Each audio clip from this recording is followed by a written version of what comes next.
2 பேதுரு 3ஆம் அதிகாரம். பிரியமானவர்களே, இந்த 2ஆம் நிருபத்தை இப்பொழுது உங்களுக்கு எழுதுகிறேன்.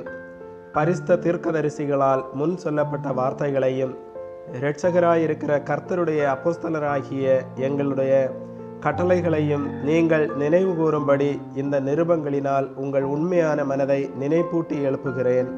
முதலாவது, நீங்கள் அறிய வேண்டியது என்னவெனில், கடைசி நாட்களில் பரியாசக்காரர் வந்து தங்கள் சுய இச்சைகளின்படியே நடந்து அவர் வருவார் என்று சொல்லுகிற வாக்குத்தத்தம் எங்கே?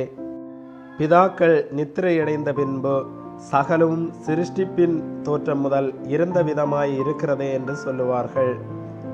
பூர்வ காலத்தில் தேவனுடைய வார்த்தையினாலே வானங்களும் ஜலத்தினின்று தோன்றி ஜலத்தினாலே நிலை கொண்டிருக்கிற பூமியும் உண்டாயினவென்பதையும், அப்பொழுது இருந்த உலகம் ஜலப்பிரளயத்தினாலே அழிந்ததென்பதையும் மனதார அறியாமல் இருக்கிறார்கள்.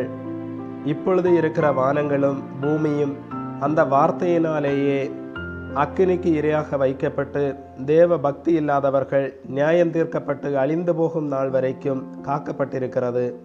பிரியமானவர்களே, கர்த்தருக்கு ஒரு நாள் 1000 வருஷம் போலவும் 1000 வருஷம் ஒரு நாள் போலவும் இருக்கிறதென்கிற இந்த ஒரு காரியத்தை நீங்கள் அறியாதிருக்க வேண்டாம்.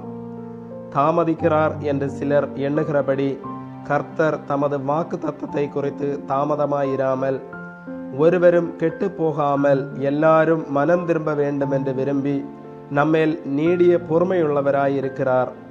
கர்த்தருடைய நாள் இரவிலே திருடன் வருகிற விதமாய் வரும். அப்பொழுது வானங்கள் மடமட என்று அகன்று போம், பூதங்கள் வெந்து உருகி போம், பூமியும் அதிலுள்ள கிரியைகளும் எரிந்து அழிந்து போம்.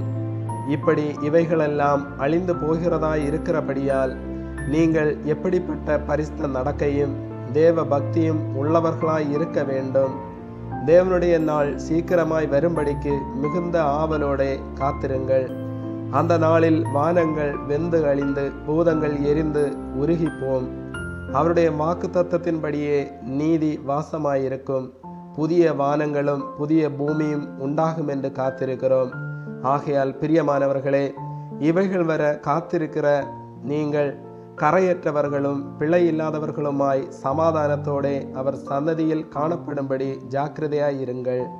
மேலும் நம்முடைய கர்த்தரின் நீடிய பொறுமையை இரட்சிப்பென்று எண்ணுங்கள்.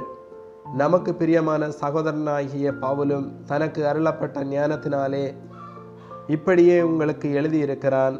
எல்லா நிருபங்களிலும் இவைகளை குறித்து பேசியிருக்கிறான். அவன் சொன்னவைகளில் சில காரியங்கள் அறிகிறதற்கு அரிதாயிருக்கிறது.